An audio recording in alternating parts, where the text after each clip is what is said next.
O Brasil é o dono da segunda maior reserva de terras raras, mas mesmo assim ainda está atrás da produção de minerais críticos e metais. Vamos entender esse cenário agora com Christopher Garman, diretor executivo da Eurasia Group. Christopher, muito boa tarde a você. Seja bem-vindo aqui à programação do CNN Money.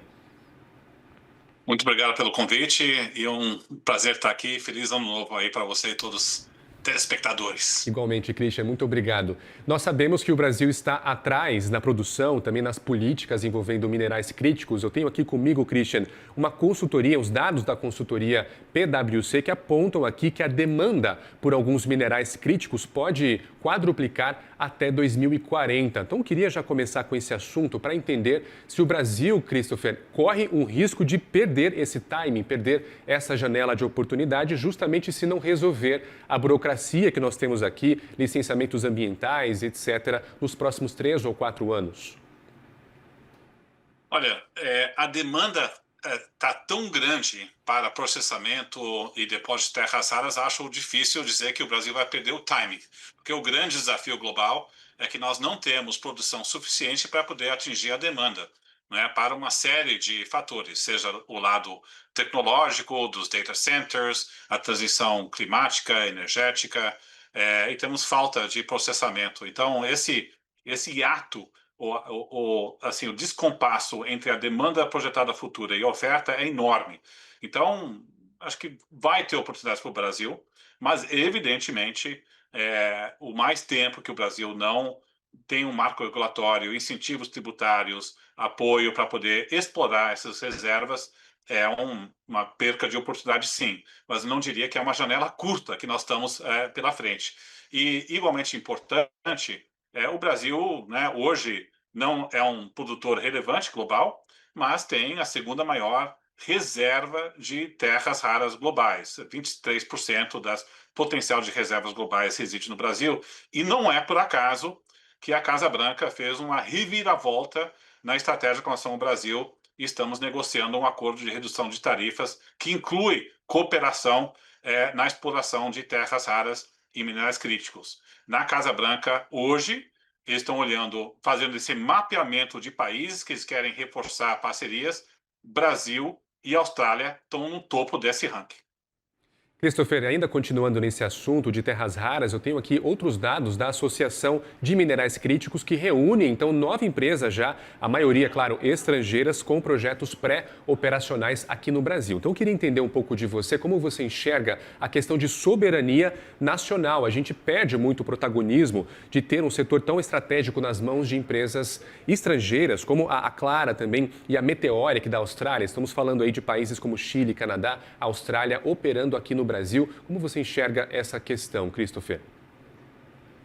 Olha, assim, as reservas são de propriedade, pelo menos a concessão da União, né? Então, ter uma empresa estrangeira operando para poder extrair essas terras raras, não vejo como um sinal de perda de soberania. A gente vê empresas estrangeiras operando, seja também do lado do petróleo, outros setores, né? E, no fundo, acaba sendo um ganha-ganho. Eu diria que o maior desafio, né, para o Brasil nem é tanto se é estrangeiro ou são empresas locais, é ter projetos que são economicamente viáveis para poder atrair esse investimento. E se as condições são favoráveis, podemos ter uma mistura de empresas estrangeiras e também locais. Mas eu acho que o governo brasileiro tem todas as ferramentas para exigir condicionantes desses investimentos. É importante ter processamento desses minerais no Brasil para tentar aumentar o valor agregado de produção no Brasil. Então, acho que tudo isso faz parte do jogo e a prioridade máxima deveria ser como utilizar isso como ativo para o desenvolvimento econômico brasileiro. Excelente. Christopher, aliás, falando ainda sobre soberania, claro, eu não poderia deixar de mencionar o que aconteceu entre Estados Unidos e Venezuela no último fim de semana. No mesmo dia, o presidente Donald Trump ameaçou alguns outros países, como o caso da Colômbia, também Cuba. Um pouco depois, ameaçou militarmente invadir a Groenlândia, sempre com o pretexto de melhor administração do território, mas nós sabemos que, no pano de fundo, a Groenlândia tem reservas de terras raras, tem minerais críticos por lá. Eu queria entender se isso sinaliza que nós estamos aí numa era de mercantilismo de força e se, diante desse cenário geopolítico, o Brasil deveria adotar uma postura mais dura, uma postura semelhante de defesa às nossas reservas da Amazônia, por exemplo. Olha, nós estamos num mundo onde a era de regras multilaterais, seja de segurança, de comércio ou de cooperação, estão ruindo.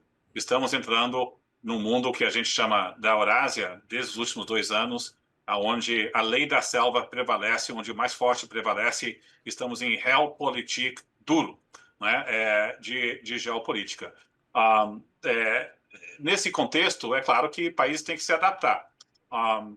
O Brasil, eu diria que todos perdem com essa queda de multilateralismo, particularmente países de mercados emergentes como o Brasil, mas o Brasil está melhor posicionado, porque tem essas reservas de terras raras minerais críticos, é uma potência no agronegócio, é uma potência energética, produção de petróleo também vai aumentar em 50% nesses próximos 5 anos, e também uma potência ambiental. Não é por acaso que a União Europeia firmou um acordo com o Mercosul nessa semana, porque a Europa está vendo a América do Sul mais estrategicamente depois da guerra da Ucrânia e a relação transatlântica muito prejudicada. Não é por acaso que temos interesses de empresas chinesas vindo para o Brasil, dados os ativos que nós temos. E não é por acaso que o Donald Trump está querendo firmar um acordo com o Brasil. Então, veja que, se a gente olha geopoliticamente, o Brasil está bem posicionado. O risco de ação militar americana na região, eu acho que é pequeno fora da Venezuela, porque na Venezuela houve condicionantes muito específicos, um regime ditatorial, sem apoio doméstico, isolado na região, né? E logo achamos uma ação militar na Colômbia e no México como sendo bem improváveis. O Brasil nem está no radar. É um sinal de uma Casa Branca que vai estar mais empoderada. E o êxito na Venezuela está dando ânimo para o Trump, e aí veio a ameaça de todo lado. Mas a gente vê, a gente está de olho mais na Groenlândia e mais em Cuba. Mas para o Brasil, eu acho que a apropriação de recursos pelos Estados Unidos via meio militar ou outros meios, eu acho é um cenário bem improvável. Aliás, o que os Estados Unidos estão querendo é evitar que a presença chinesa não cresça demais. Christopher, focando agora um pouco no futuro, eu queria entender um pouco a sua percepção sobre a capacidade do país, aqui do Brasil, de correr atrás do prejuízo aí nos próximos anos, talvez um plano de choque semelhante ao que foi na Indonésia, que saiu de 2 para 60 unidades de processamento de níquel, isso em 5 anos. A gente tem essa capacidade de acelerar o processo para terras raras, aqui eu falo de lítio, até 2029, pelo menos, a gente enxerga, a gente tem boas expectativas nesse sentido? Olha, eu acho que a atenção de Brasília e do governo do presidente Lula no tema de minerais críticos está acordando a relevância e o potencial econômico que esse setor pode trazer. É claro que é um tema complexo, tem vários fatores de licenciamento ambiental, incentivos tributários. A boa notícia é que temos atores externos e empresas que estão dispostas, né? Os Estados Unidos está querendo talvez trazer mais linha de financiamento, compartilhamento tecnológico. O governo brasileiro vê isso de bons olhos, mas eu diria que o desafio, evidentemente, o lado econômico do retorno desses projetos tem que ser avaliado. E nós sabemos que todo o ciclo de investimentos no Brasil, lidando com o custo do Brasil, não é trivial. Eu diria que a resposta é sim. Vejo Brasília indo nessa direção, colocando mais atenção estratégica, mas realmente tem que ser atacado mais agressivamente, provavelmente no próximo governo. Christopher, preciso te dizer aqui que eu te assisto muito no WW, conversas de alto nível, e para mim é um prazer aqui estar na condição de entrevistador. Muito obrigado pela sua presença. Conversei aqui com Christopher Garman, diretor executivo da Eurasia Group. Até uma próxima, meu caro. Muito obrigado pelo convite, é sempre à disposição. Obrigado.